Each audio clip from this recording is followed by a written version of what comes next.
कैला कि ना? अरे ना हो फेरू लब सब यरो तो कैला कि ना? का कहता रे? अरे बताओ बाद हमारा केहू के पटैला कि ना? फेरू लब सब यरो तो कैला कि ना? बोला सुधरल बरोहन की उहे जानबा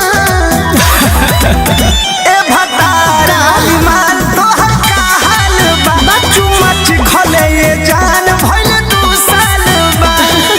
अच्छा अरे द अब कहाँ?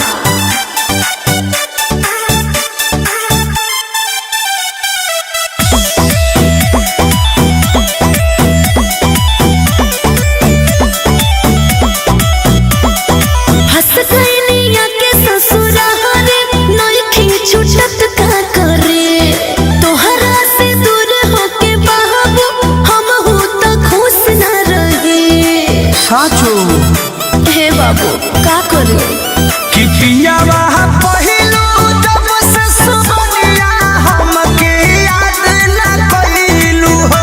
अरे ना रखलू नाता नहीं बबुनिया तब से साफा भूलनी। ऐसा ना कहो अपन रिश्ता के रोड रोज खलबा। हे भतार वाली माल का हाल बा? चुम्मच खले जान भइल 2 साल बा। पागल हो गई बड़ा का?